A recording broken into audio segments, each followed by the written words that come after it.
As mãos de Rebecca tremiam enquanto ela abotoava o último botão do seu casaco. Pela janela da cabana, Silas observava a aproximar-se da diligência com a mesma indiferença que demonstrara nos últimos 14 dias. Ela parou na varanda, à espera que ele viesse implorar para que ficasse, que dissesse algo, qualquer coisa que a pudesse fazer reconsiderar.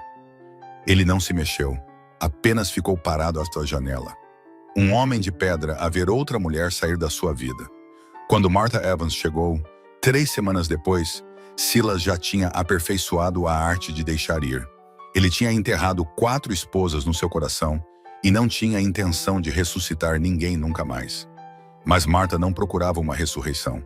Ela procurava um homem que valesse a pena salvar e não tinha qualquer intenção de desistir dele. Se gosta desta história, por favor, subscreva o nosso canal e comente a cidade de onde nos está a ver. Adoraríamos saber por onde a nossa família está espalhada pelo mundo. Agora, vamos ver como a jornada de Martha e Silas se desenrola. Martha não dormia há 3 dias. A diligência que a trouxe da estação de comboios em Butte tinha-lhe abalado os ossos, feito ranger os dentes e deixado-a a questionar cada decisão que a levara até aquele momento.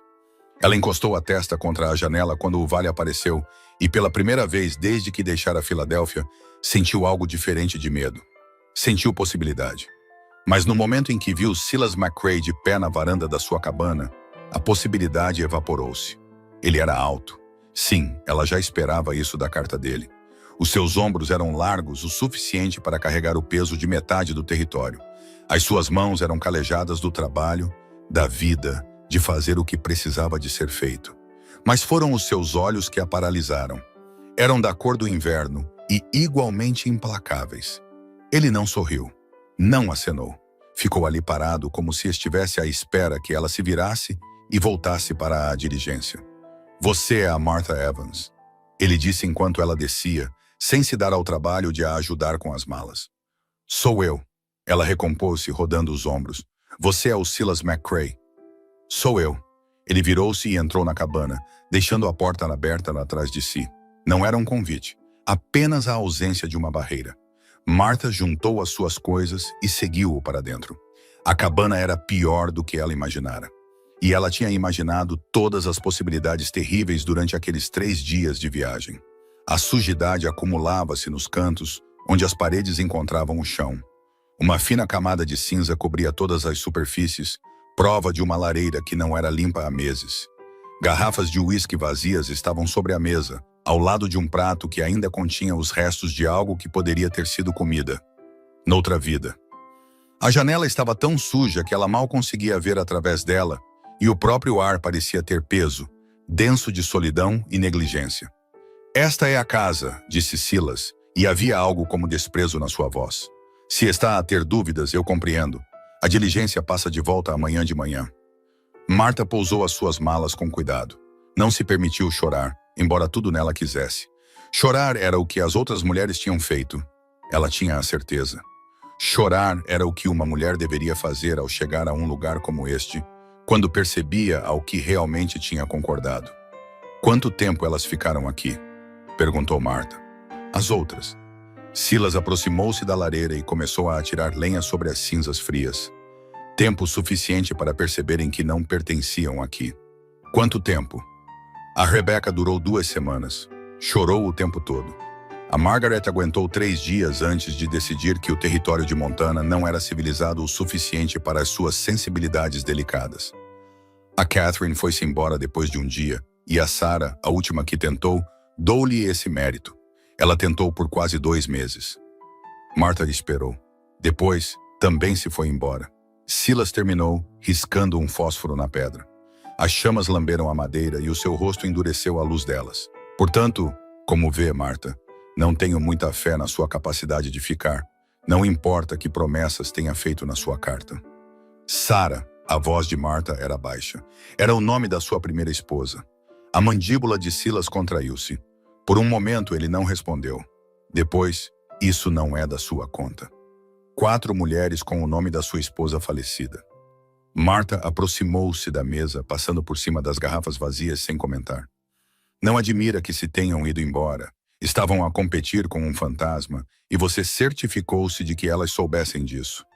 Devia escolher as suas próximas palavras com cuidado, disse Silas, e a sua voz baixou para um tom perigoso. Acabou de chegar e já está a fazer julgamentos sobre coisas que não entende. Mas Marta estava farta de ter cuidado. Tinha tido cuidado a vida inteira. Cuidado em Filadélfia quando o seu pai bebia até ficar doente. Cuidado quando a sua mãe morreu e ela teve de esfregar chão numa pensão para sobreviver. Cuidado quando o filho da senhoria tentou encurralá-la na lavandaria. Cuidado, cuidado, cuidado. E isso não a tinha levado a lado nenhum, até que respondeu a um anúncio de um homem no território de Montana que queria uma esposa. Eu entendo perfeitamente, disse Marta. Você perdeu alguém que amava, e em vez de se permitir curar, em vez de seguir em frente, transformou esta cabana num túmulo. Você quer que as mulheres venham aqui e falhem para poder provar a si mesmo que tem razão em manter o seu coração trancado. 4 delas fizeram exatamente o que você queria que fizessem. Eu não vou fazer. Silas atravessou a sala em 3 passadas largas. Marta não recuou. Manteve-se firme e olhou para ele, e nos seus olhos ela viu algo piscar. Não raiva, não exatamente, mas algo como reconhecimento, como medo. Você não sabe do que está a falar. Ele disse, mas a sua voz tinha perdido a dureza. Eu sei que aspecto tem o luto, respondeu Marta. Eu sei o que é perder tudo. A minha mãe morreu quando eu tinha 16 anos e pensei que nunca iria sobreviver. Mas sobrevivi. E sabe o que aprendi? Que fingir que se está morto não mantém mais ninguém vivo. Apenas o impede de viver. Ele virou-se e foi até a janela, olhando para o vale lá fora. O seu contrato diz que tem direito a alojamento e alimentação. Há um quarto no andar de cima. Há uma adega com provisões. Espero que a casa seja gerida, a comida feita e o trabalho mantido em dia. Se decidir, quando decidir ir embora, farei com que a diligência a leve para onde quiser, sem perguntas. Quando? Perguntou Marta. Quando se for embora? Não é se, é quando. Marta dirigiu-se às escadas e começou a subir em direção ao quarto, com as malas nas mãos. A meio do caminho, parou e olhou para baixo para ele. O meu nome é Marta, ela disse. Não Sarah, nem Rebecca, nem Margaret, nem Catherine. Quando estiver pronto para me ver, saberá onde me encontrar. Ela não esperou pela resposta dele. O quarto era pequeno e simples. Uma cama com um colchão fino, uma cadeira de madeira, uma pequena mesa. Uma janela dava para o vale, verde e selvagem, e mais bonito do que qualquer coisa em Filadélfia. Ela pousou as malas e sentou-se na cama, e só então se permitiu chorar. Mas não eram lágrimas de desespero, eram lágrimas de determinação. 4 mulheres tinham vindo e partido porque procuravam um marido. Marta não. Ela procurava um propósito. E algures naquele homem quebrado lá embaixo, ela sabia que tinha encontrado um. Naquela noite, ela ouviu Silas a mover-se pela cabana. Ouviu-o abrir e fechar os armários da cozinha. Ouviu-o encher a chaleira com água. Ouviu-a assobiar suavemente no fogão. E depois ouviu algo que lhe apertou o peito. Ouviu-o a chorar. Não alto, não abertamente, mas o tipo de choro baixo e desesperado que um homem tem quando pensa que ninguém o pode ouvir. Martha fechou os olhos e pressionou a mão contra o coração. Quaisquer que fossem as muralhas que Silas McRae tivesse construído à sua volta, ela encontraria uma maneira de as atravessar. Não porque ele merecesse e não porque ela quisesse salvá-lo, mas porque ela merecia construir algo real naquele lugar, e ele merecia viver novamente, em vez de apenas existir na escuridão. Pela manhã, Martha tinha tomado a sua decisão. Ela ficaria. Não porque estivesse apaixonada por ele, mal o conhecia, mas porque reconhecia no seu sofrimento algo familiar. Reconhecia o homem que tinha perdido tudo e tinha demasiado medo de arriscar o que quer que fosse novamente. Ela tinha vivido essa vida em Filadélfia. Não ia voltar para ela, não aqui, não agora, não quando ainda conseguia ver a possibilidade de mudança naqueles olhos de inverno. Ela acordou antes do amanhecer e desceu as escadas. A cozinha era um desastre. Então ela começou. Aqueceu água e esfregou a mesa, limpou as prateleiras, recolheu todas as garrafas vazias e pô-las de lado. Encontrou uma vassoura e varreu a sujidade para fora. Encontrou panos e começou a tarefa impossível de limpar aquela janela. O sol estava apenas a começar a tocar o horizonte quando Silas apareceu e parou de repente quando viu o que ela tinha feito. Isto não é sua responsabilidade, ele disse. Tudo aqui é minha responsabilidade agora, respondeu Marta sem olhar para ele. É isso que ficar significa. Está a ser tola. Estou a ser teimosa. Ela finalmente virou-se para o encarar. Há uma diferença. E Silas devia comer alguma coisa, comida de verdade, não um uísque. Por um breve momento, ela viu algo passar pelo rosto dele. Algo como esperança. Algo como a possibilidade de ser visto, verdadeiramente visto por outro ser humano após meses de profundo isolamento. Depois, as suas muralhas voltaram a erguer-se. O pequeno almoço estará pronto numa hora, disse Marta, virando-se de volta para a janela que estava a limpar. Sugiro que se lave. Ele não discutiu. Apenas subiu as escadas e Marta ouviu água a correr no quarto de cima. Ela continuou a trabalhar, a mover-se, a manter-se ocupada. Porque se parasse por um momento que fosse, poderia permitir-se reconhecer a enormidade do que estava a tentar fazer. Estava a tentar ressuscitar um homem do túmulo que ele próprio cavara. Silas desceu para o pequeno almoço vestindo uma camisa limpa, e Marta teve de desviar o olhar porque a visão dele, recém-lavado, com o cabelo escuro ainda úmido, parecendo quase humano, apanhou-a de surpresa.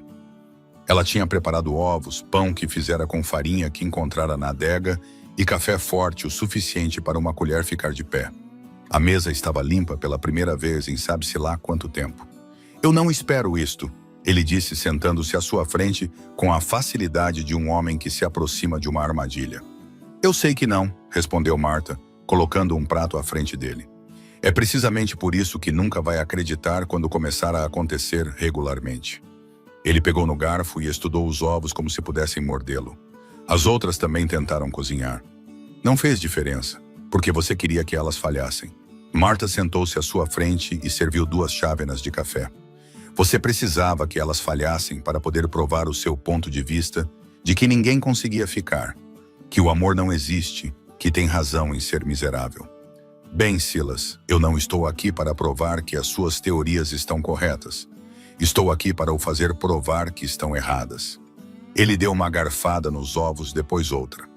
A sua expressão não mudou, mas ela viu os seus ombros relaxarem muito ligeiramente. Estão bons, ele disse finalmente. Era uma coisa pequena, um reconhecimento tão pequeno, mas Marta compreendeu o que lhe custou esta admissão de que algo bom podia existir no seu mundo. Ela sorriu e bebeu o seu café, e eles ficaram sentados em silêncio, ainda não confortável, mas já não ativamente hostil. Esse silêncio durou durante o pequeno almoço e pela manhã dentro. Silas saiu para ver dos seus cavalos e da sua terra, e Marta atirou-se à cabana com a ferocidade de alguém que tinha algo a provar. Ela carregou baldes de água do poço, esfregando cada canto, cada fenda, removendo a tristeza acumulada de meses. As suas mãos ficaram com bolhas e sangraram, e ela envolveu-as em pano e continuou a trabalhar. À tarde, o andar de baixo estava transformado. As janelas brilhavam, o soalho reluzia. Ela encontrara lençóis num baú de cedro no andar de cima e pendurou-os para arejar, e o cheiro da cabana começou a mudar de uísque velho e desespero para algo limpo e vivo. Ela estava a atacar as prateleiras da cozinha quando Silas voltou a entrar, e ela sentiu-o parar na porta. Não olhou para ele, mas ouviu a sua inspiração súbita. Marta. Não, ela interrompeu-o, tirando outra prateleira. Não me diga que eu não devia ter feito isto. Não me diga que não importa. Eu conheço todos os argumentos que vai usar e não os quero ouvir.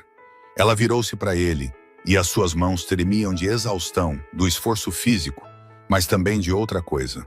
Raiva, talvez. Frustração por ele poder sentar-se ali e aceitar o trabalho dela, enquanto negava simultaneamente que isso significasse alguma coisa. Tenho bolhas em cima de bolhas, ela disse, mostrando as mãos enfaixadas. Limpei todos os cantos deste lugar. Bati o pó de tapetes que não viam a luz do dia há meses. E sabe que mais? Vou fazê-lo de novo da manhã. Porque isto já não é sobre provar algo a si, Silas. Isto é sobre provar algo a mim mesma. Que posso pegar numa coisa partida e torná-la inteira novamente. Silas atravessou a sala e estendeu a mão para as mãos dela, mas ela afastou-se. Deixa-me ver, ele disse baixinho. Não, Marta, deixa-me. Eu disse que não. Ela virou-se de volta para as prateleiras, mas a sua voz quebrou. Não posso. Se for gentil comigo agora, vou começar a chorar e eu não quero chorar à sua frente. Houve um momento de silêncio atrás dela. Depois, ela ouviu-o mover-se para o fogão, ouviu água a correr. Ele voltou com um pano limpo e um pequeno frasco de algo escuro e perfumado. Bálsamo, ele disse, pousando-os no balcão. Vai ajudar na cura, em tudo. Marta manteve-se de costas para ele, mas pegou no pano e no bálsamo. Desenrolou as mãos com cuidado e estavam piores do que pensara, em carne viva em alguns lugares, a sangrar noutros. Ela aplicou o bálsamo com os dedos trêmulos enquanto Silas estava de pé atrás dela, sem lhe tocar, apenas presente. Eu tive uma esposa uma vez, ele disse de repente, antes de Sarah, antes de tudo isto. Marta gelou. O nome dela era Catherine. Casamos quando éramos jovens e estúpidos, antes de eu entender que amor é apenas outra palavra para vulnerabilidade. Ele fez uma pausa e ela pôde ouvir o peso dos anos a pressionar as suas palavras. Ela morreu no parto. O bebê também morreu, ambos morreram, e eu estava fora com o gado, e não me pude despedir de nenhum deles. Marta virou-se lentamente. Voltei para a cabana e encontrei-a fria na nossa cama. O nosso filho, ele estava azul. Nem sequer consegui segurá-lo enquanto ele ainda estava quente. Silas desviou o olhar. Então construí muralhas. Jurei que nunca mais me permitiria sentir aquilo por ninguém. Quando a Sarah apareceu, a minha segunda esposa, pensei que talvez pudesse fazer diferente. Pensei que talvez pudesse amá-la sem me perder. Mas no dia em que ela ficou doente, ele engoliu em seco. No dia em que ela ficou doente, tudo voltou. Cada momento de pé sobre o túmulo da Catherine, cada momento a segurar aquele corpo minúsculo e sem vida. Então fechei-me. Fechei a porta e não deixei a Sarah entrar. Não de verdade. E 6 meses depois, ela não aguentou mais. Ela deixou-me. E depois, sussurrou Marta, e depois fui ver os anúncios à procura de mulheres que precisassem de ser salvas. Pensei que se conseguisse encontrar alguém desesperado o suficiente, quebrado o suficiente, talvez não me pedissem para ser inteiro. Mas todas elas queriam um casamento real, um homem real. E eu não lhes podia dar isso. Ele finalmente encontrou os olhos dela. Então deixei-as ir embora. Eu estava à espera que você também se fosse embora. As mãos de Marta estavam agora enfaixadas. O bálsamo já a começara a fazer efeito, aquecendo a sua pele. Ela deu um passo na direção dele e pela primeira vez viu algo no seu rosto que não eram muralhas e distância. Viu o rapaz que segurara um bebê morto. Viu o homem que enterrara Catherine e depois Sarah e todos os sonhos que alguma vez tivera. Eu não me vou embora, disse Marta. Você diz isso agora. Estou a falar a sério. Ela estendeu a mão e tocou no rosto dele, e ele estremeceu como se os dedos dela o pudessem queimar. Não lhe estou a pedir para ser inteiro, Silas. Estou a pedir-lhe para tentar. É tudo o que qualquer um de nós pode fazer. Ele segurou o pulso dela gentilmente e afastou a mão dela do seu rosto. Você não entende. Eu vou magoá-la. Eventualmente, eu magoo toda a gente. Então magoe-me, disse Marta, e as palavras vieram de um lugar profundo e verdadeiro. Mas não o faça excluindo-me. Se me vai quebrar, pelo menos tenha a cortesia de me deixar existir primeiro. Ele soltou a mão dela e afastou-se, e Marta observou-o desaparecer escadas acima para o seu quarto. Ela ouviu a porta fechar-se e ficou sozinha na cozinha limpa, rodeada pelo seu trabalho, e tentou não desmoronar. Mas ela não desmoronou. Em vez disso, começou a preparar o jantar. Encontrou vegetais na adega e fez sopa. Encontrou farinha e fez mais pão. Trabalhou e trabalhou, mantendo as mãos e a mente ocupadas, porque a alternativa era reconhecer que tinha entrado em algo muito mais profundo e perigoso do que uma cabana em ruínas e um cowboy indiferente. Ela tinha entrado no coração do luto de um homem e não fazia ideia se era forte o suficiente para o ajudar a suportá-lo. Quando Silas desceu para jantar, comeu a sopa sem comentar e desapareceu novamente. Este padrão continuou por 3 dias. Ele comia o que ela preparava. Ele desaparecia. À noite, Marta ouvia-o a mover-se no seu quarto, a andar de um lado para o outro como um homem numa jaula. Ela começou a deixar leite quente à porta dele, e de manhã a chávena tinha desaparecido. No 4º dia, Marta aventurou-se para além da cabana. Encontrou um antigo canteiro de jardim sufocado por ervas daninhas e pedras e começou a cavar. As suas mãos tinham sarado o suficiente para segurar a pá e ela atirou-se ao trabalho com uma determinação obstinada. Estava a arrancar pedras e raízes partidas quando ouviu a voz de Silas. "O que estás a fazer?" "Jardinagem", ela disse sem levantar a cabeça. "Por quê?" "Porque esta terra está adormecida e algo precisa de a acordar." Ela arrancou outra pedra, as suas novas bolhas a repuxarem. "Tu também tens estado adormecido há muito tempo, Silas. Estou a tentar ver se consigo acordar-te." Ele ficou em silêncio por um longo momento. Depois, atravessou até ela, tirou-lhe a pá das mãos e começou a cavar. Eles trabalharam em silêncio durante o resto da tarde, lado a lado, transformando o solo rochoso em algo que um dia poderia crescer. Quando o sol se estava a pôr, eles tinham limpo metade do canteiro, e o cansaço de Martha transformara-se em algo como paz. "O nome da minha filha era Elizabeth", disse Silas de repente, enquanto caminhavam de volta para a cabana. "Eu queria que ela tivesse um jardim. A Catherine adorava jardins. Pensei que talvez a nossa filha também gostasse se tivesse vivido o suficiente para ver um." Martha parou de andar. "Tu querias ter isso com ela, o jardim, a filha." "Eu queria muitas coisas que não podia ter", ele disse. "Então parei de querer qualquer coisa." "Isso é mentira." Martha virou-se para ele. "Se tivesses parado de querer coisas, esta cabana não estaria tão cuidadosamente trancada. Se tivesses parado de querer, não terias respondido às cartas de 4 mulheres. Terias simplesmente desaparecido nas montanhas e morrido sozinho como querias." "Eu não queria morrer sozinho", ele disse baixinho.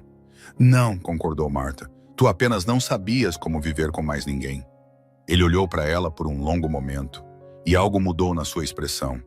Algo como reconhecimento, como rendição, como o início de admitir que talvez, apenas talvez, ele não estivesse além de conserto.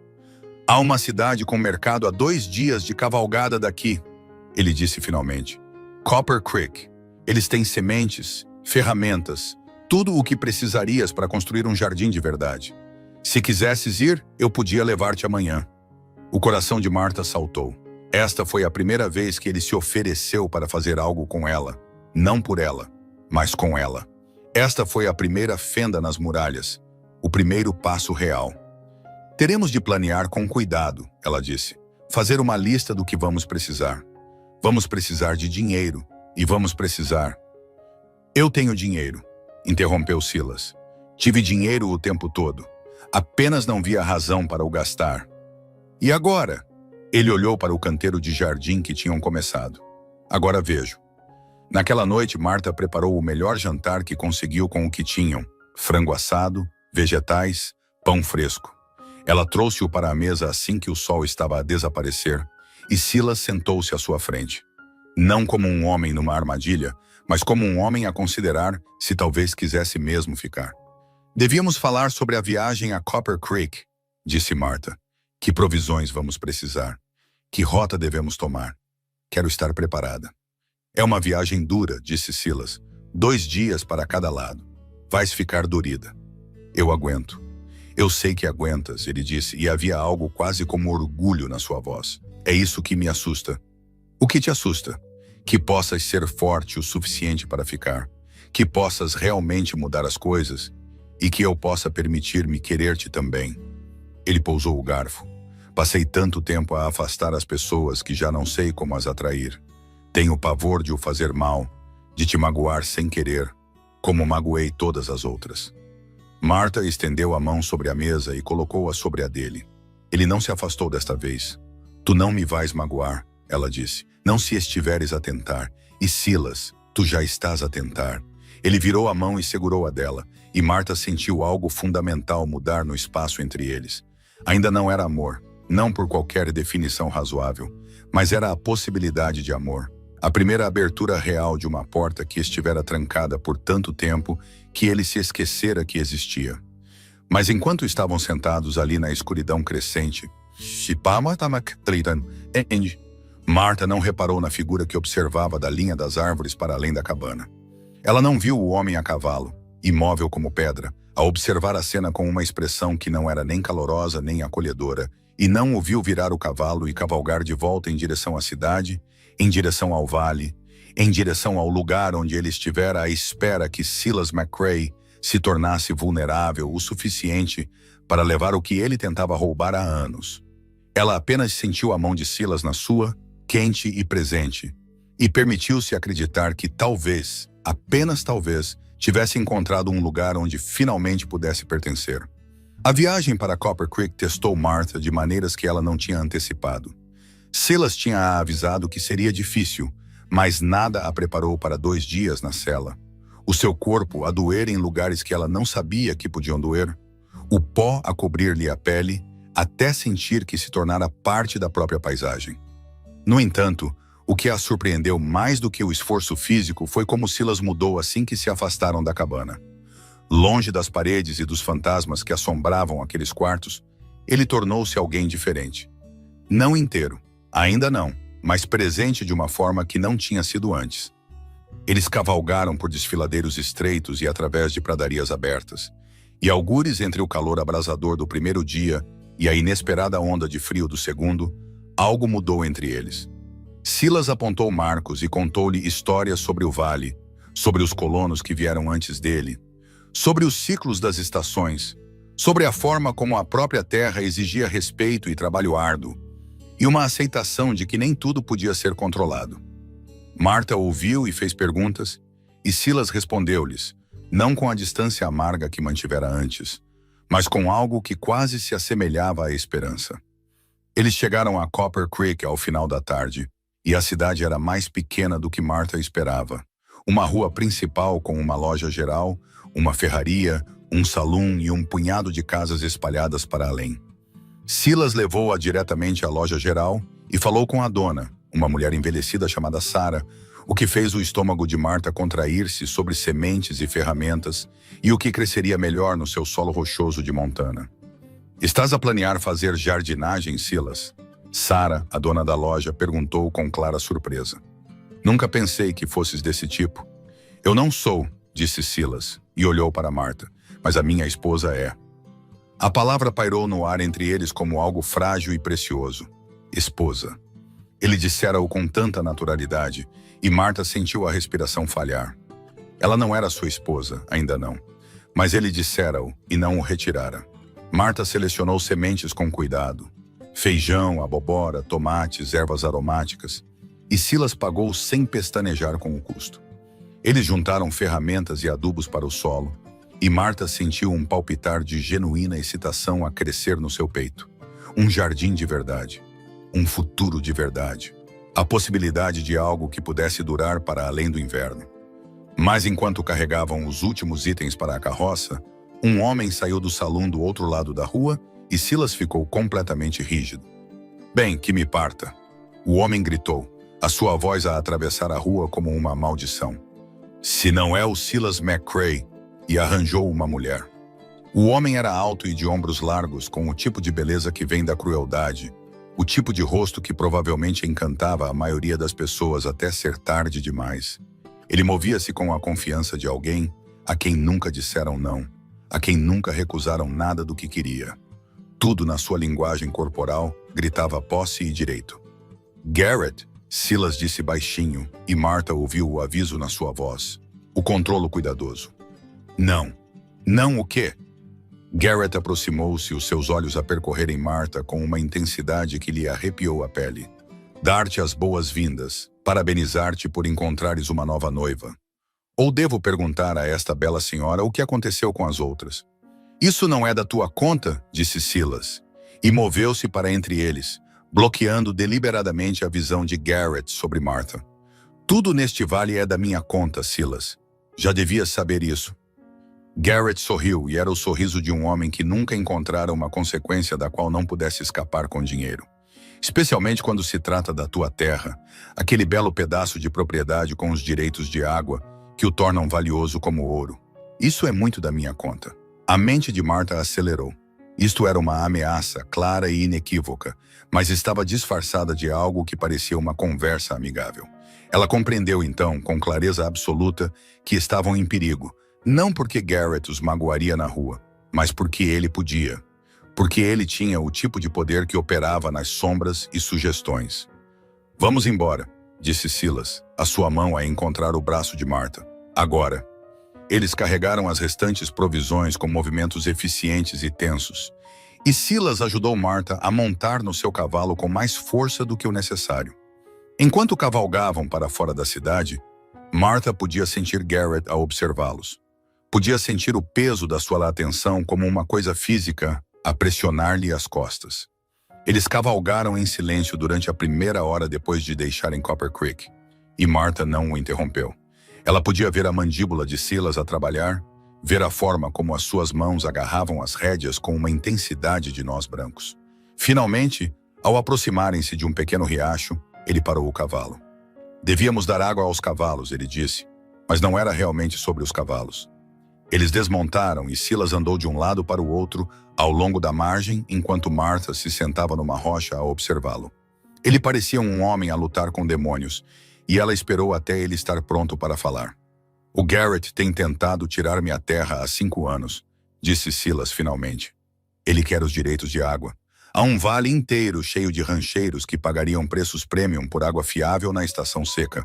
Ele tem comprado terras à minha volta, a tentar sufocar-me, a tentar fazer-me vender. Quando eu não vendi, ele começou com táticas diferentes. Que tipo de táticas? Perguntou Martha, embora pudesse adivinhar. O tipo que envolve garantir que não consigo contratar trabalhadores porque ele espalhou rumores de que sou perigoso. O tipo que envolve garantir que o banco não me dá empréstimos. O tipo que envolve sugerir às esposas que talvez estivessem mais seguras noutro lugar. Ele virou-se para ela. Ele contratou a Catherine, a noiva por correspondência, não a minha falecida esposa, para vir para aqui e depois pagou-lhe para se ir embora. Ele fez o mesmo com a Sarah, com a Rebecca, com todas elas. Ele queria provar que eu era instável, incapaz de possuir a terra. O estômago de Martha revirou-se. E a quarta, a Margaret. A Margaret não aceitou o suborno porque já estava apavorada comigo. O Garrett só teve de encorajar o que já lá estava. Silas sentou-se no chão, de repente parecendo exausto. Então, quando tu apareceste, eu sabia o que ia acontecer. Sabia que o Garrett ia tentar assustar-te ou comprar-te ou fazer o que fosse preciso para te fazer ir embora. E eu não podia... Ele interrompeu-se, engolindo em seco. Eu não podia suportar isso, não contigo. Não quando estavas realmente a começar a melhorar as coisas. Então, tu disseste-lhe que eu era tua esposa, disse Martha baixinho. Eu disse-lhe que eras minha, corrigiu Silas. E havia algo cru e desesperado na sua voz. Caso ele tivesse alguma ideia de te abordar diretamente. Caso ele pensasse que te podia manipular como manipulou as outras. Martha compreendeu então. Este homem quebrado e em luto, acabara de a declarar sua propriedade da forma mais fundamental possível. Não porque quisesse possuí-la, mas porque estava apavorado com a ideia de a perder. E isso também a apavorou, porque significava que ela não podia ir embora sem o destruir novamente. Devíamos voltar, disse Silas, levantando-se. Se forçarmos os cavalos, podemos chegar à cabana ao anoitecer. Assim que lá estivermos, podemos planear. Podemos descobrir como proteger o que é nosso. Mas enquanto montavam os seus cavalos, Martha fez a pergunta que lhe queimava a mente desde que tinham deixado Copper Creek. Por que não me contaste nada disto antes? Sobre o Garrett, sobre o que aconteceu às outras mulheres? Sobre o facto de alguém estar ativamente a tentar destruir a tua vida? Silas não respondeu imediatamente. Apenas olhou para ela através da distância entre os seus cavalos, e ela viu algo na sua expressão que a fez perceber que havia mais. Havia sempre mais com ele. Camadas e camadas de dor e vergonha e medo. Porque se eu te contasse, ias-te embora, ele disse finalmente. E eu não conseguiria sobreviver a isso. Não sou forte o suficiente para sobreviver a perder-te e soube disso no momento em que tocaste no meu rosto na cozinha. Então menti. Fingi que não importava. Fingi que tu não importavas. E tentei convencer-me de que quando o Garrett viesse, e ele vem sempre, que tu entenderias no que te tinhas metido e que quererias sair. Mas eu não quero sair, disse Martha. Vais querer, respondeu Silas, e a sua voz estava oca. Quando perceberes o que custa amar-me. Eles cavalgaram de volta para a cabana na escuridão. e Marta conseguia ver o contorno do edifício contra o céu estrelado. Silas ajudou-a a descer e eles começaram a descarregar as provisões, trabalhando à luz da lanterna. As sementes e as ferramentas pareciam zombar deles, agora símbolos de um futuro que de repente parecia impossivelmente frágil. Marta estava a carregar um saco de adubo para o solo quando decidiu explorar a propriedade mais a fundo. Estava na cabana há quase uma semana, mas só tinha visto à frente o canteiro de jardim que tinham começado a limpar, os arredores imediatos.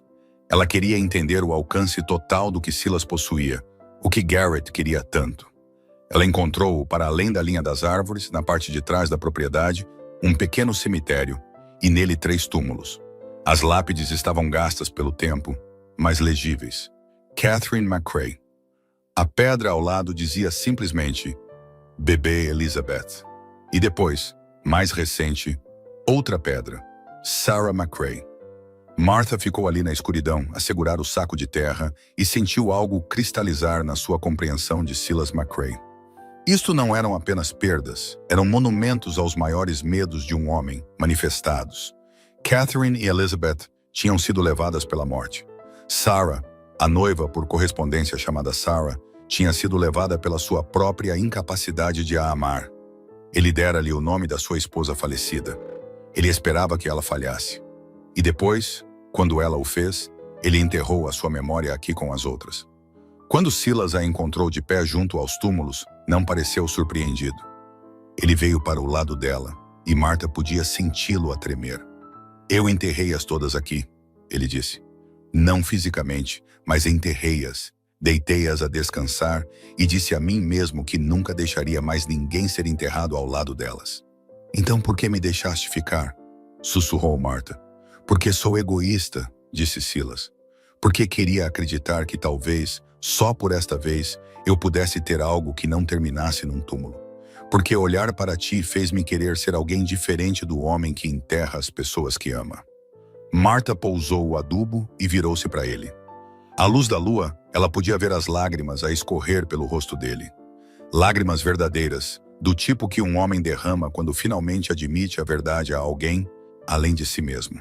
A Sarah não te deixou porque estavas quebrado, disse Marta. Ela deixou-te porque nunca a deixaste realmente estar contigo. Mantiveste-a lá fora, a servir de substituta para a Catherine que perdeste, e ela não aguentou. Isso não foi uma falha dela, Silas, foi tua. Ele estremeceu como se ela o tivesse atingido, e Marta continuou porque às vezes a coisa mais gentil que se pode fazer é dizer a verdade a alguém. Mas eu não sou ela, continuou Marta. Não estou a fugir de um fantasma. Não estou a tentar substituir o amor de outra pessoa. Estou aqui porque te vejo, a ti todo, as partes quebradas e o luto e o medo. E estou a escolher ficar mesmo assim. Não porque sejas perfeito, não porque amar-te não custe algo, mas porque acredito que vales o custo. Silas estendeu a mão para ela, e desta vez Marta não se afastou. Ela deixou-o abraçá-la na escuridão ao lado dos túmulos, deixou-o chorar no seu cabelo, deixou-o tremer com a força de finalmente admitir que precisava dela. Não foi um momento romântico. Foi cru e desesperado e totalmente real. O Garrett vai pressionar mais agora, disse Silas no cabelo dela. Agora que ele sabe que estás aqui. Agora que ele sabe que tenho algo a perder novamente. Então vamos lutar contra ele, disse Marta. Juntos. Mas mesmo ao dizê-lo, ela compreendeu o peso do que estava a assumir. Já não estava apenas a escolher amar um homem quebrado. Estava a escolher enfrentar alguém com dinheiro e poder e uma vontade de destruir tudo o que se metesse no seu caminho. Estava a escolher arriscar tudo o que construíra, tudo de que escapara, tudo o que esperava que o jardim fosse. Eles voltaram para a cabana juntos. E Marta não desempacotou as sementes naquela noite.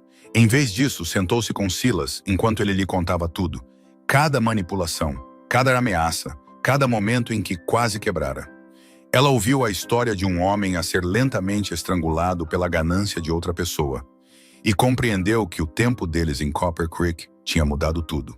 Já não estavam a começar de novo. Estavam sob cerco e Marta, a desesperada e determinada Marta, que escapara de Filadélfia e sobrevivera a uma pensão e aprendera a lutar pelas coisas que queria, percebeu que trocara um tipo de perigo por outro. Mas enquanto observava Silas a dormir inquieto na cadeira ao seu lado, observava a forma como o seu rosto parecia menos guardado mesmo em repouso, ela compreendeu que este era o perigo que viera em Montana para enfrentar. Este era o homem que viera aqui para salvar, e se lhe custasse tudo, ela pagaria de bom grado. Porque algures pelo caminho, entre as garrafas vazias e as bolhas nas suas mãos, e o momento em que ele segurara a sua mão na escuridão, ela deixara de tentar consertar Silas McCray e começara realmente a amá-lo. E isso, ela começava a entender, era muito mais complicado e muito mais aterrador do que qualquer coisa que Garrett pudesse ameaçar. Na manhã seguinte, Silas já tinha saído antes de Martha acordar. Ela encontrou um bilhete na mesa da cozinha. A caligrafia dele era cuidadosa e deliberada. A escrita de um homem que já não confiava na sua própria voz. Fui falar com os vizinhos. Preciso de saber em quem podemos confiar. Não saias da cabana. Martha amarrotou o bilhete no punho. Ela não era o tipo de mulher que seguia ordens, especialmente ordens nascidas do medo. Mas também compreendia o que Silas estava a fazer. Ele estava a construir um exército, ou pelo menos a tentar. Se Garrett andava a manipular as pessoas no vale há 5 anos, tinha de haver outros que sofreram com isso. Outros que talvez estivessem dispostos a enfrentá-lo. Ela passou a manhã no jardim, a preparar a terra que tinham trazido de Copper Creek. As suas mãos estavam firmes agora, as bolhas finalmente a sarar, e havia algo meditativo no trabalho. Ela plantou sementes de tomate e de feijão, imaginando como cresceriam, imaginando a colheita, imaginando um futuro onde ela e Silas pudessem realmente desfrutar dos frutos do seu trabalho sem olhar por cima do ombro. Era quase meio-dia quando ouviu o cavalo a aproximar-se. Ela não levantou a cabeça. Tinha aprendido a reconhecer o cavalo de Silas pelo seu andar, e este não era ele. Martha endireitou-se, de repente hiperconsciente de quão isolada estava, quão exposta. O homem que cavalgou até a cabana não era Garrett. Era mais novo, talvez 30 anos, com olhos gentis que não combinavam com a energia nervosa que irradiava dele. Ele desmontou rapidamente e veio na sua direção, com as mãos visíveis e vazias. "Você é a Martha", ele disse. Não foi uma pergunta. "Sou eu. O meu nome é Thomas Brennan. Tenho um rancho a cerca de 8 quilômetros a norte daqui." Ele olhou para a cabana como se estivesse a verificar se alguém estava a ver. "O Silas veio ver-me esta manhã. Ele está a reunir pessoas. Está a tentar construir um caso contra o Garrett e queria que eu lhe dissesse." Thomas fez uma pausa e Martha viu o conflito no seu rosto. Ele queria que eu a avisasse, porque precisa de entender com quem está casada agora. "Não estou casada com ele", disse Martha baixinho. "Talvez não perante um padre, mas está." Thomas aproximou-se baixando a voz, embora não houvesse ninguém para os ouvir. "E precisa de saber que o Garrett já começou a fazer jogadas. Ele veio ter comigo há 2 dias com uma escritura. Disse que o Silas estava disposto a vender a sua terra e queria saber se eu estaria interessado em comprar parcelas assim que o negócio fosse fechado. Ele tinha papéis. Tinha o que parecia ser a assinatura do Silas. O estômago de Martha afundou. O Silas nunca concordou em vender. Eu sei disso agora, mas quase caí na armadilha. Ele é bom nisto, em fazer as coisas parecerem legítimas, em fazer as mentiras parecerem verdade." Thomas tirou um pedaço de papel dobrado do casaco. "Levei uma das escrituras que ele deixou comigo. Queria que o Silas soubesse que o Garrett está a escalar a situação." Martha pegou no papel com as mãos a tremer. A assinatura parecia autêntica, mas estava errada. A pressão era diferente. O fluxo não estava bem certo. Era uma falsificação, mas era uma boa falsificação. "Isto é um crime", disse Martha. "É", concordou Thomas, "mas quem vai processar? O xerife mais próximo está a 2 dias de viagem, e o Garrett conhece-o bem o suficiente para eu não confiar nele nem um pouco. O Garrett tem vindo a construir influência neste vale da mesma forma que constrói tudo, com dinheiro e promessas e alavancagem." Martha olhou para o jardim, para as sementes que acabara de plantar, para o futuro que estava a tentar cultivar. "Há quantas pessoas ele fez isto? Quantas perderam as suas terras? Pelo menos 3 que eu saiba. Talvez mais." Thomas mudou o peso de um pé para o outro, desconfortável. "Mas o Silas é diferente. O Silas tem direitos de água que valem uma fortuna e tem sido demasiado teimoso para vender. Isso torna-o perigoso para os planos do Garrett. E ser perigoso para o Garrett significa que ele vai pressionar mais do que nunca. Então precisamos de lutar, disse Martha, e as palavras saíram com certeza absoluta. Foi o que o Silas disse. Thomas tirou outro pedaço de papel do bolso, este coberto de nomes. Estas são as pessoas que concordaram em ajudar. Estamos a reunir provas, a documentar o que o Garrett fez. Há um juiz de circuito que passa por Copper Creek em 3 semanas. Se conseguirmos apresentar um caso sólido antes disso, talvez consigamos que ele seja preso. 3 semanas. Martha fez as contas na sua cabeça. Eram 90 dias a andar em cascas de ovos. 90 dias à espera que Garrett fizesse a sua jogada. 90 dias a perguntar-se se Silas aguentaria ou se a pressão o quebraria completamente. Vou certificar-me de que o Silas sabe, disse Thomas, preparando-se para montar o seu cavalo novamente. Mas Martha, tenha cuidado. O Garrett não reage bem à resistência. Quanto mais você e o Silas lutarem, mais encurralado ele se vai sentir, e homens encurralados fazem coisas desesperadas. Ela observou-o afastar-se a cavalo, e pela primeira vez desde que chegara a Montana, Martha sentiu um medo genuíno. Não de Garrett. Nunca conhecera ninguém mais perigoso do que os homens das pensões de Filadélfia e sobreviver a eles. Mas tinha medo do que lutar contra Garrett faria a Silas. Tinha medo de que todo o trabalho de cura que fizera, todos os pequenos momentos em que as suas muralhas se tinham rachado o suficiente para o deixar entrar, ficassem enterrados sob o peso de ter de sobreviver a mais uma traição. Silas regressou ao anoitecer e ela podia ver o cansaço em cada linha do seu corpo. Ele andara a cavalo o dia todo, a falar com vizinhos, a construir alianças, a fazer o trabalho de um homem determinado a lutar por algo em vez de se render. O Thomas passou por cá, disse Martha assim que ele entrou pela porta. Ele trouxe uma escritura falsificada. O Garrett já está a tentar convencer os outros rancheiros de que concordaste em vender. Silas acenou com a cabeça como se esperasse por isto. Ele escala sempre a situação quando percebe que não consegue vencer pela paciência. Está a ficar desesperado. Isso é bom ou mal? Perguntou Martha. Ambos, disse Silas, e afundou-se numa cadeira como se os seus ossos se tivessem tornado subitamente demasiado pesados para o seu corpo. Homens desesperados cometem erros, mas homens desesperados também se tornam perigosos. Ele vai pressionar mais do que nunca, e não sei se sou forte o suficiente para resistir.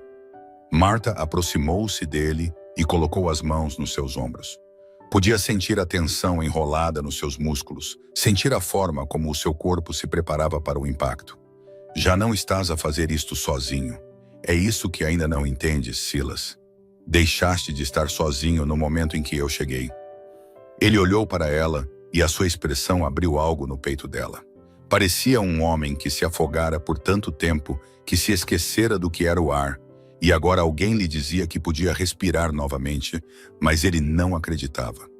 Não te posso perder, ele disse, e as palavras saíram cruas e desesperadas.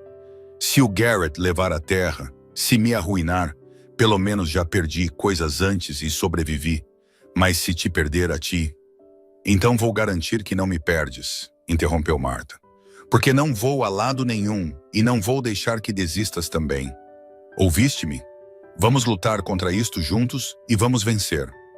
Ele puxou-a para ele e ela sentou-se no seu colo na cadeira, e por um longo momento eles apenas se abraçaram na escuridão da cabana. Martha podia sentir o coração dele a bater contra as suas costas, podia sentir a forma como os seus braços tremiam com o esforço de tentar segurá-la. Diz-me o que precisamos de fazer, disse Martha. Então Silas fê-lo. Ele falou sobre a estratégia que ele, Thomas e os outros tinham desenvolvido.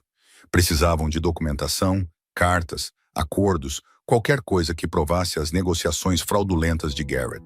Precisavam de entrevistar as pessoas que tinham perdido as suas terras. Precisavam de reunir provas suficientes para que o juiz de circuito não tivesse outra escolha senão ordenar uma investigação. Era metódico e cuidadoso, o trabalho de homens que entendiam que a lei era a sua única arma real. Eu ajudo, disse Martha. Posso organizar a documentação. Posso ajudar a coordenar com as outras famílias. Eu posso... Mas Silas já estava a abanar a cabeça.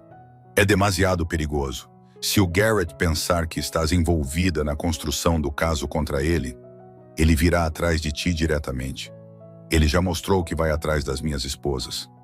Tua esposa, corrigiu Marta, e disse-o deliberadamente, reivindicando a palavra antes que ele a pudesse retirar. E não vou a lado nenhum. Não me vou esconder. Vamos lutar contra isto juntos e vamos deixar de ter medo. Na semana seguinte, Marta tornou-se o coração da sua resistência. Ela movia-se entre o rancho e as propriedades vizinhas, recolhendo histórias de famílias que tinham perdido tudo para os esquemas de Garrett. Ela ouviu uma mulher chamada Elizabeth. A ironia do nome não passou despercebida a nenhuma delas. Descrever como Garrett tinha falsificado o testamento do seu falecido marido para reivindicar a sua propriedade. Ela ouviu de um homem chamado Samuel como Garrett tinha subornado um funcionário do banco para lhe negar um empréstimo, levando-o à falência. Ela documentou tudo com uma caligrafia cuidadosa, criando um registro de fraude e manipulação que se estendia por 5 anos. Silas passava os dias a reunir testemunhas dispostas a depor. Era um trabalho perigoso. Cada vez que ele saía da cabana, Marta preocupava-se que ele não voltasse. Cada vez que ele regressava, ela sentia um pico de alívio tão intenso que a deixava tremer. Depois veio a tarde em que tudo mudou. Marta estava no jardim a trabalhar a terra, a prepará-la para as sementes que ainda não tinham plantado. Estava a pensar em como o jardim ficaria no verão, com os tomates pesados na videira, os feijões a trepar pelos suportes improvisados, todo o espaço transformado de um terreno rochoso em algo vivo e gerador. Estava tão concentrada no seu trabalho que quase não ouviu o cavalo a aproximar-se. Desta vez era Garrett. Ele desmontou com a confiança casual de um homem que nunca conheceu uma consequência e moveu-se na sua direção com o tipo de sorriso que arrepiou a pele de Marta. Isto era energia de predador, pura e simples. Bem, bem, disse Garrett, olhando para ela com uma intensidade que a fez querer recuar. Então esta é a mulher que convenceu o Silas de que pode lutar comigo. Deve ser algo especial. Martha não se moveu. Sou apenas uma mulher que está farta de ver as pessoas sofrer. O sofrimento faz parte da vida, disse Garrett, e agachou-se para examinar o jardim que ela estava a preparar. Algumas pessoas nasceram para sofrer. Algumas pessoas nasceram para vencer. O Silas sempre foi do primeiro tipo. Parece que tu também, apesar dos teus melhores esforços para fingir o contrário. O que quer? Perguntou Marta, embora já soubesse. Queria ouvi-lo dizer. Queria fazê-lo articular a sua crueldade em palavras em vez de ações. Eu quero que o Silas me venda a sua terra, disse Garrett simplesmente. Quero que ele entenda que lutar comigo é inútil, que a única escolha inteligente é a rendição. Ele levantou-se e olhou diretamente para ela. Quero que ele saiba que estou disposto a destruir tudo o que ele se importa para que isso aconteça. A sua terra, a sua casa, a sua reputação e especialmente tu. A garganta de Marta apertou, mas ela forçou-se a manter o seu olhar. Ele não vai vender. Vai, disse Garrett com certeza absoluta. Quando eu lhe der o incentivo certo, quando ele entender que manter-te segura é mais importante do que manter a sua terra. Garrett aproximou-se e Martha forçou-se a não vacilar. Vês, Martha, eu tenho estudado o teu marido. Eu entendo o que ele teme. Ele teme perder as pessoas que ama. Então, tudo o que tenho de fazer é garantir que ele entenda que amar-te vai custar-lhe tudo. Ele já pagou esse preço, disse Martha baixinho. Ele perdeu 2 esposas. Perdeu um filho. Sobreviveu a um luto que teria destruído um homem mais fraco. Não o vais quebrar com ameaças. Algo brilhou no rosto de Garrett. Raiva. Raiva frustrada, do tipo que vem de ter os seus cálculos provados errados. Então quebro-te a ti, ele disse, e a sua voz baixou para algo mais frio.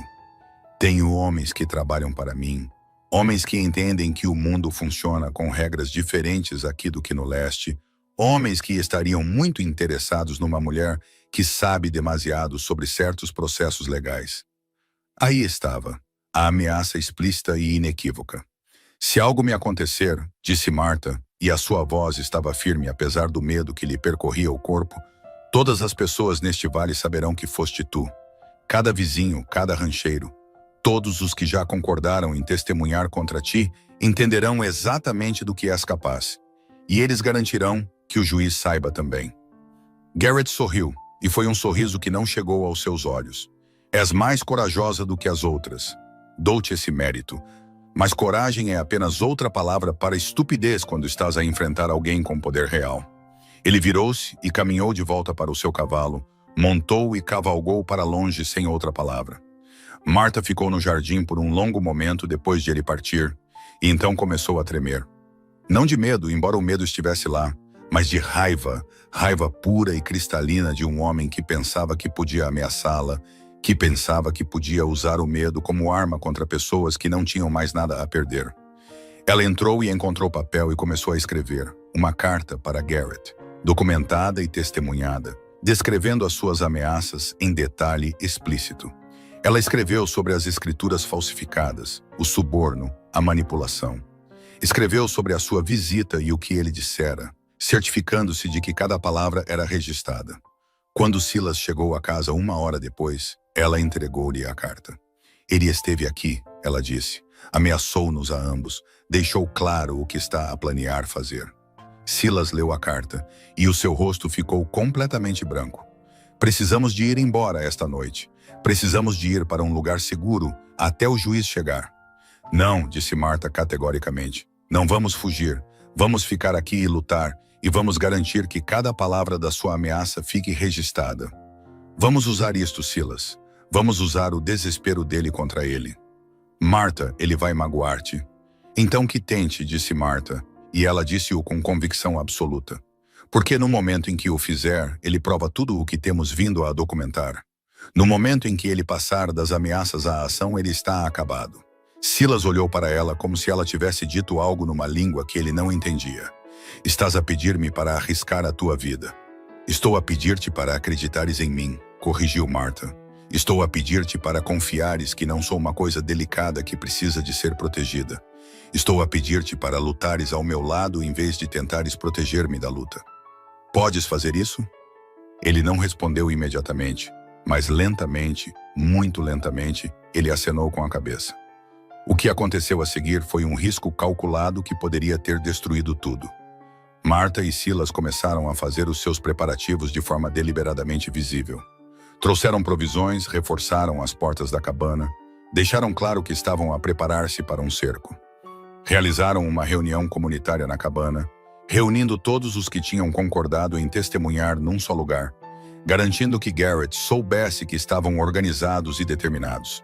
Criaram a aparência de um objeto imóvel e esperaram para ver o que uma força irresistível faria ao encontrá-lo de frente. A espera foi mais difícil do que qualquer coisa que viera antes. Marta parou de trabalhar no jardim. Não fazia sentido plantar coisas que talvez não chegassem a crescer. Em vez disso, passou os dias a reunir mais provas, a entrevistar mais testemunhas, a construir um caso que se fortalecia a cada dia que passava. Silas tornou-se mais silencioso, mais retraído, como se estivesse a preparar-se para o pior. E então, 4 dias antes de o juiz de circuito estar programado para chegar a Copper Creek, Garrett fez a sua jogada. 3 homens apareceram na linha da propriedade pouco antes do amanhecer, e eles carregavam armas. Silas viu-os primeiro.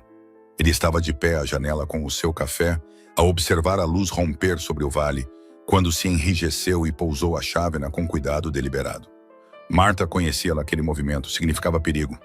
Quantos? Ela perguntou, movendo-se para o lado dele sem olhar para fora. 3, armados. A sua voz era completamente plana, e isso a aterrorizou mais do que qualquer pânico teria feito. Eles estão na linha da propriedade a cerca de 400 metros, à espera. A mente de Marta acelerou. Era isto. Este era o momento em que tudo ou quebrava ou aguentava. Ela pensou no jardim que plantara, nas sementes que estavam apenas a começar a germinar sob o solo. Pensou nos túmulos para além da linha das árvores. Catherine, Elizabeth, Sarah. Pensou em todos os fantasmas que Silas carregara e tomou uma decisão. Não fugimos, ela disse, mas também não vamos lá para fora sozinhos. Disseste que o Thomas tem vizinhos que concordaram em ficar do nosso lado. Chama-os. Silas virou-se para olhá-la e ela viu a guerra a acontecer por trás dos seus olhos, a parte dele que queria protegê-la enviando-a para longe a lutar contra a parte que sabia que ela estava certa. Finalmente, a segunda parte venceu. Há uma espingarda na sala dos fundos, ele disse. Sabes disparar? Sei disparar, respondeu Martha. Ela não acrescentou que aprendera em Filadélfia a usar um calibre 22 em ratos na adega da pensão. Isso parecia uma vida diferente, uma mulher diferente. Vai, chama quem precisares de chamar. Eu estarei pronta. Silas selou um cavalo e cavalgou em poucos minutos em direção ao rancho de Thomas. Martha ficou na cabana e permitiu-se exatamente um momento de medo.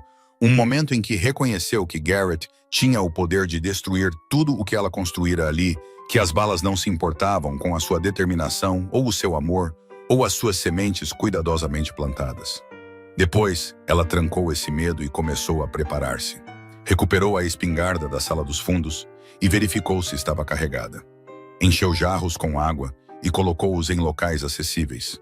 Uma precaução aprendida de anos a saber que por vezes a sobrevivência se resumia a coisas básicas como hidratação e pensamento claro.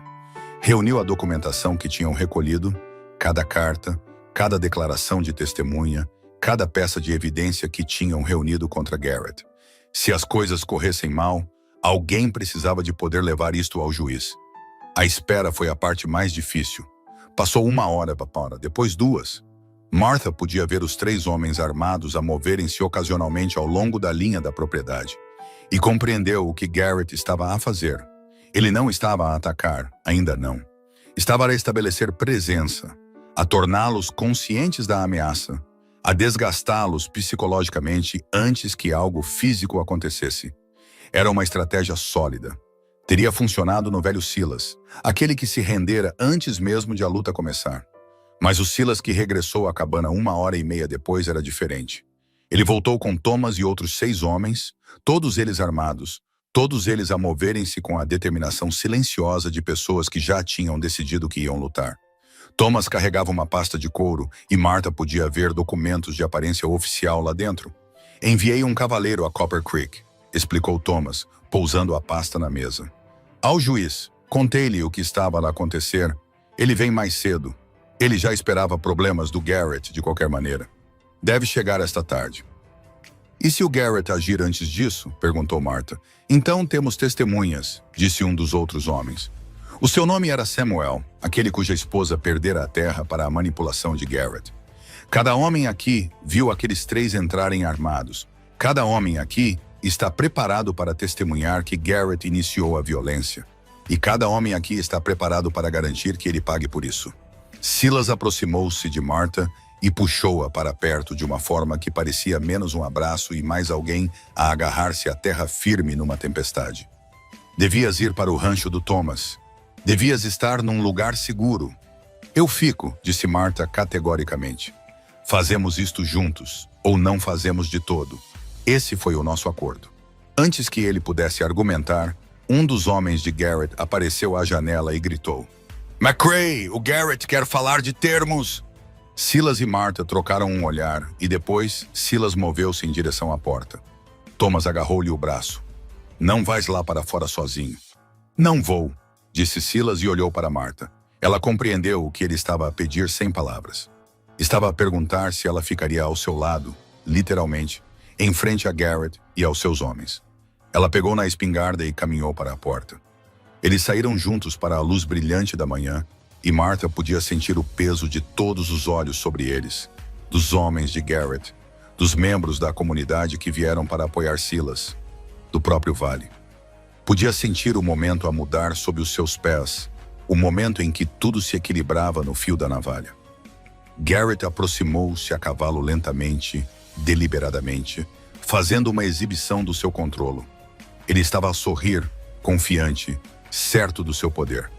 Atrás dele, os seus 3 homens armados posicionaram-se num triângulo, uma demonstração de força destinada a intimidar. Silas, chamou Garrett, a sua voz ecoando facilmente pela distância.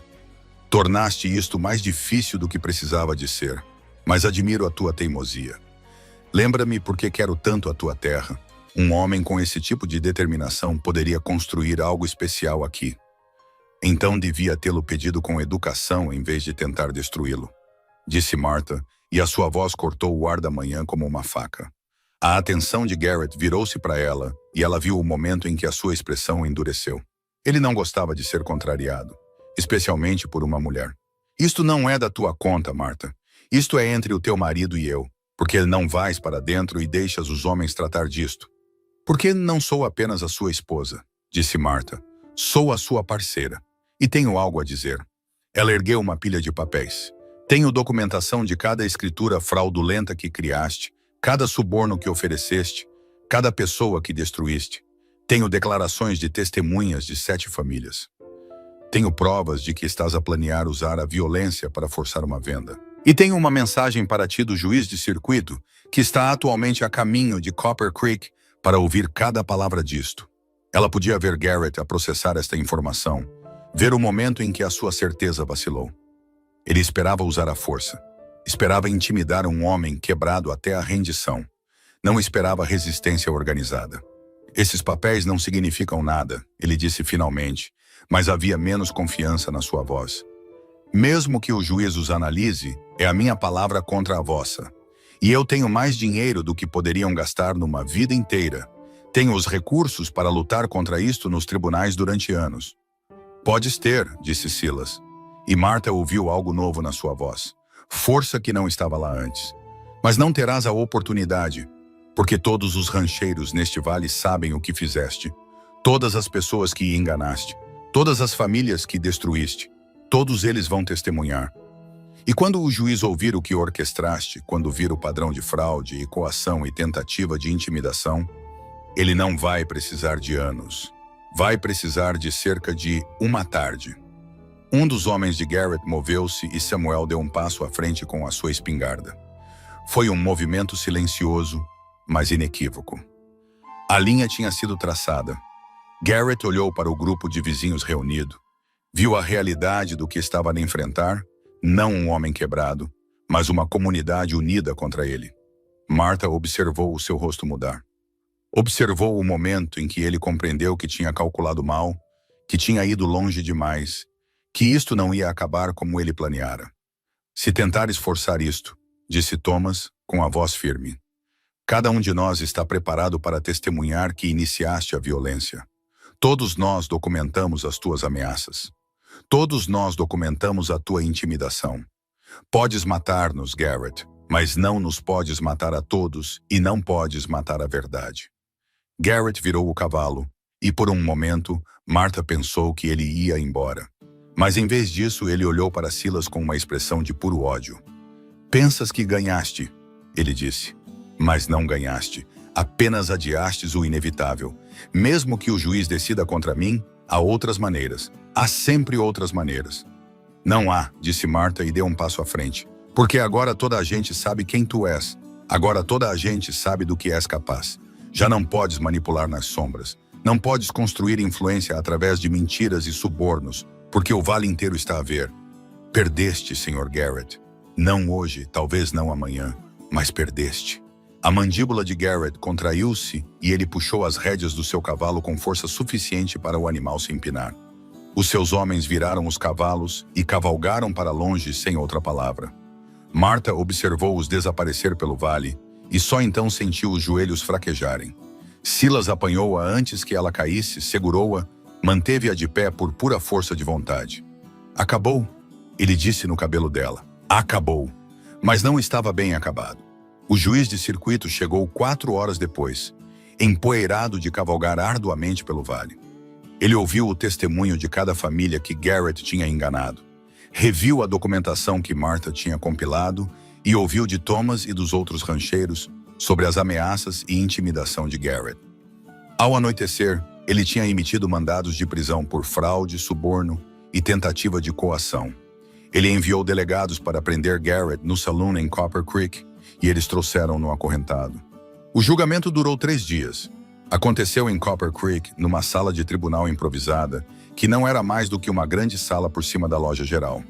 Martha assistiu a cada momento sentada ao lado de Silas, observando enquanto o peso do que ele tinha feito finalmente alcançava Garrett. O juiz foi minucioso e justo, ouvindo cada testemunha, examinando cada peça de evidência.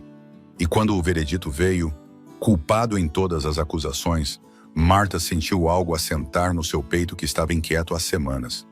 Mas o julgamento não foi o que consertou tudo. O que consertou tudo foi o que aconteceu depois. Quando regressaram à cabana, Thomas e vários outros vizinhos chegaram com ferramentas e provisões. Sem esperar por permissão, começaram as reparações. Consertaram o telhado. Substituíram os vidros partidos das janelas. Pintaram as paredes exteriores. Trabalharam em silêncio amigável e, quando o sol se pôs, a cabana parecia uma casa novamente, em vez de um túmulo.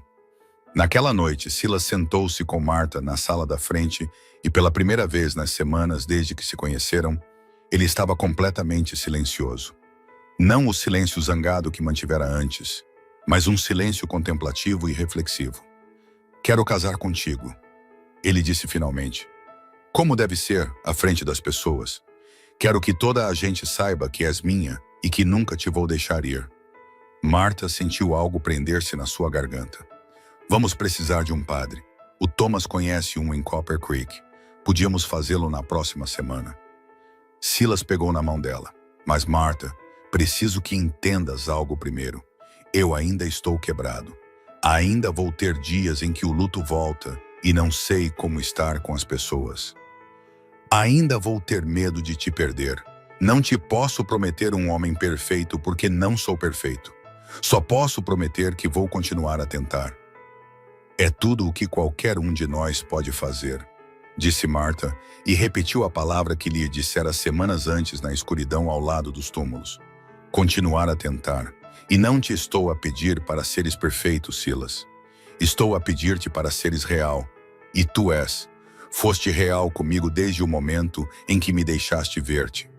Eles casaram-se 8 dias depois numa pequena igreja em Copper Creek com Thomas e a sua esposa e metade do vale presente. Martha usou um vestido que pertencera à esposa de Thomas, azul pálido com renda nas mangas, e quando ela caminhou para ficar ao lado de Silas, viu lágrimas a escorrer pelo rosto dele. Não lágrimas de luto desta vez, mas lágrimas de alegria, de alívio, de finalmente se permitir acreditar que talvez, apenas talvez, ele merecesse ter algo bom. O pastor fez-lhes as perguntas tradicionais. Martha respondeu claramente e sem hesitação. Quando foi a vez de Silas, ele respirou fundo e falou não para o pastor, mas diretamente para Martha. "Prometo estar presente", ele disse todos os dias, mesmo quando tiver medo, mesmo quando o luto voltar. "Prometo manter as portas abertas em vez de as trancar. Prometo acreditar que o amor não tende a acabar num túmulo. Prometo deixar que me ajudes a viver em vez de apenas sobreviver." Martha estava a chorar quando ele terminou, e quando ele a beijou, toda a igreja explodiu em aplausos. Eles regressaram à cabana como marido e mulher, e Martha foi imediatamente para o jardim. As sementes tinham brotado. Pequenos rebentos verdes estavam a empurrar o solo, cheios de promessa e potencial. Ela ajoelhou-se ao lado deles e começou a trabalhar, e Silas veio para o seu lado. "Planta outro jardim", ele disse. "Um maior. Um que nos alimente durante o inverno e ainda tenha o suficiente para partilhar com os vizinhos. Planta um para o próximo ano e para o ano seguinte. Planta quantos quiseres. Esta terra é nossa agora, realmente nossa." O império de Garrett desmoronou-se e o juiz alocou porções dos seus bens apreendidos às famílias que ele tinha enganado. "Estamos a receber de volta parte do que ele levou. Não tudo, mas o suficiente para construir."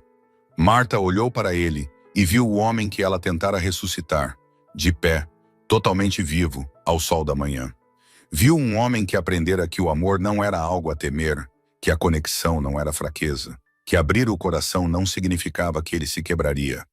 "Então construímos", ela disse, "construímos o jardim, construímos uma vida, construímos um futuro." Silas puxou-a para cima e abraçou-a, e Martha descansou a cabeça no seu peito, ouvindo o seu batimento cardíaco.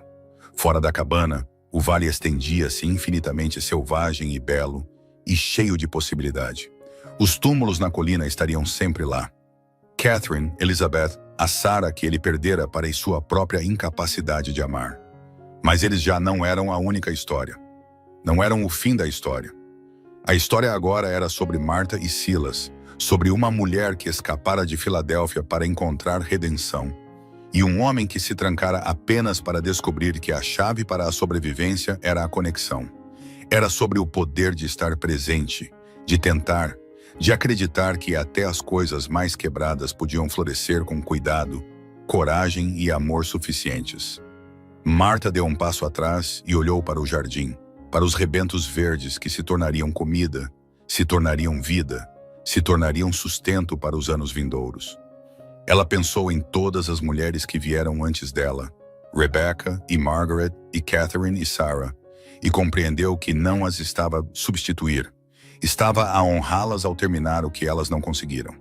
Estava a provar que era possível amar Silas McCray, construir uma vida com ele, criar algo belo a partir dos destroços do seu luto.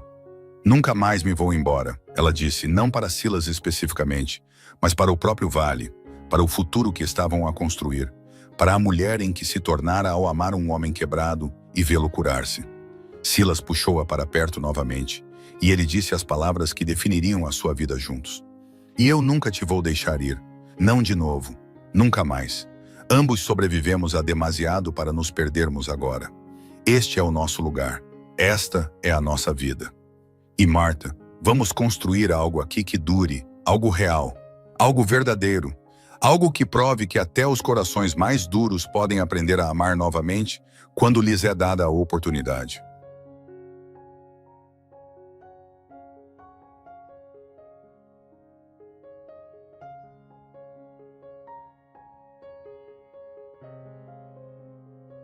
Aqui, just näin.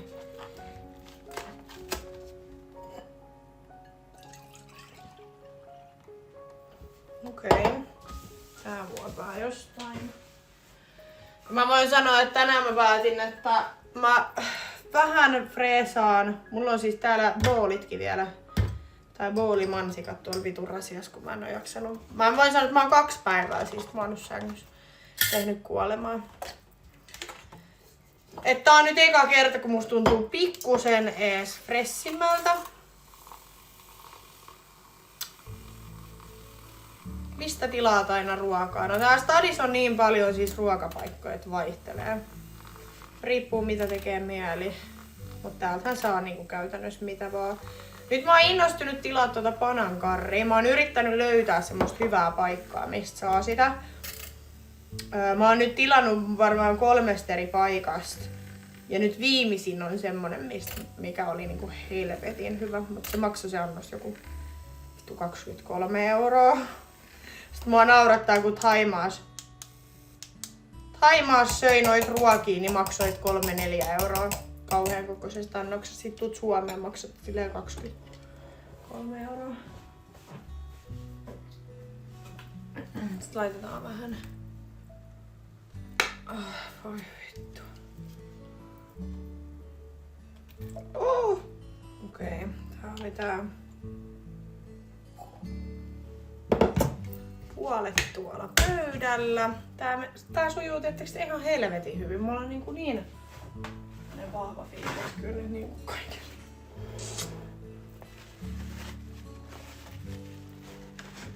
Mutta se on hyvä. Se on hyvä, että teillä on siellä oma hanskas. Vittu oikeesti mä sanon. En jaksa. En jaksa siivota. Mä haluaisin tän kahvin nyt vaan. Mut ei. Ei. Mun pitäis tehdä tänään kyllä kanapastaa. Se on varmaan itse asiassa... Taitaa olla ensimmäinen kerta, kun mä teen ruokaa täällä kämpässä. Mulla on tuolla niinku kanaa ja kaikki tarvikkeet siihen. Niin pitäis tehdä. Tonne.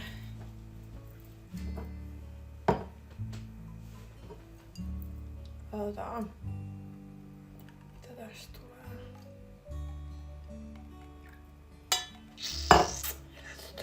Tää haisee kyllä aika vahvalta kahvilta. Katsotaan. Kuka sanoi, että mä en osaa tehdä ruokaa?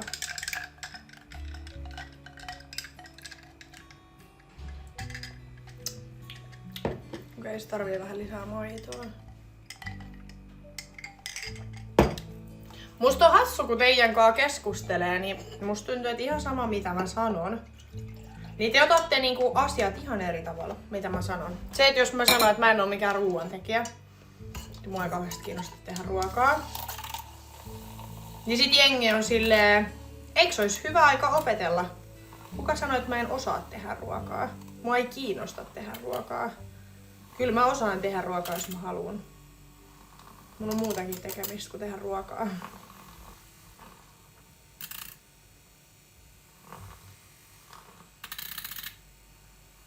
Siis mä oon just se ihminen, että jos joku toinen sanoo, että mä voin tehdä ruokaa, niin mä voin sit siivoa jäljet. Niin se passaa mulle oikein hyvin.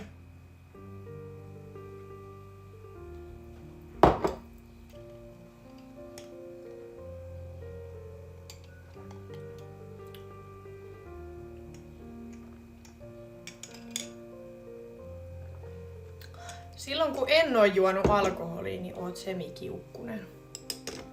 Ai niin kuin silloin kun mä oon kännissä, niin mä oon kiukkunen. Vai siis tää. Ja siis en mä nyt oletakaan, että alkoholi mitenkään pitäisi mut samana ihmisenä. Mut mua ei sinänsä niinku kiinnostaa, että...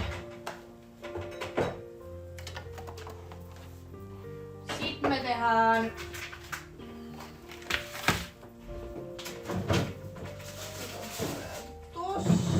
Tehdään pari leipää. Mä teen ton kanapasta vähän myöhemmin.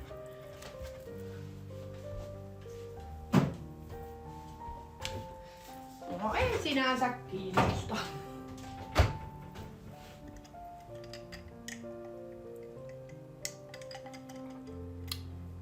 On ihan superhyvää. Rakastan, kun voi tehdä itse.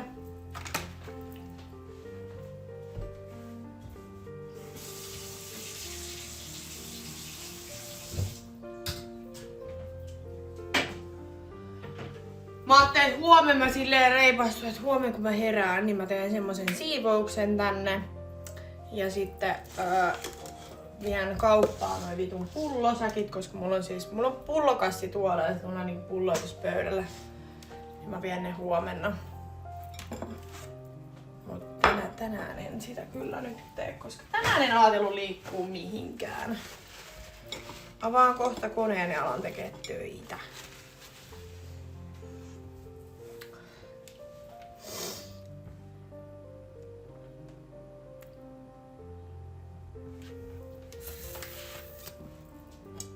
Mä en myöskään tykkää laittaa ruokaa, osaan kyllä mielellä. Niin no mulla on sama. Mä en vaan tykkää.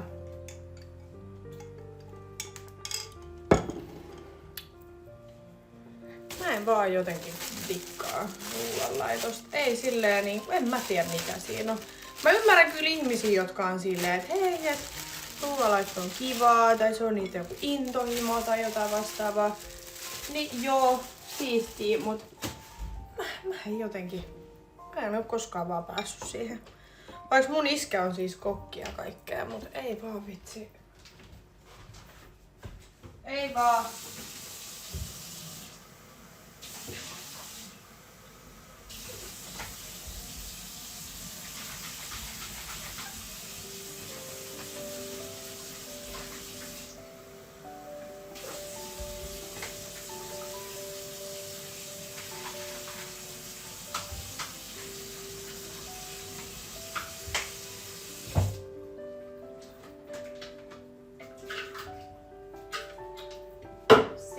Jonin jatkoksi. Mut ei tullut kyllä paljon tiskiä, kun mulla oli näitä kertakäyttökuppeja jengille. Mut mä en vaan tiedä siis, miksi täällä on jotain...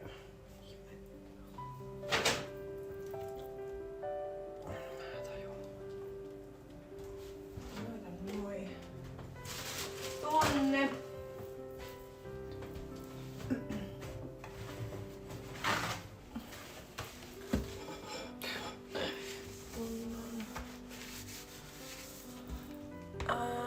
En oo saanut tätä aamutakkia lahjaa. Joo, siis mullakin mua nauratti ja mehän vietiin Niinan kanssa siis silloin, oliko se perjantai kun mulla oli synttärit, ei kun lauantain. Ja mehän vietiin 2 kassillista pulloja, mut kun noi on tullut siis nyt viikonlopun aikana, lauantain aikana pelkästään 2 kassillista. Ja mä en voi kauhean paljon kerää niitä, koska mulle ei mahu tänne mihinkään, niin mun on pakko niinku... Sit kun on 2 kassia, niin sit pitää niinku viedä kauppaan.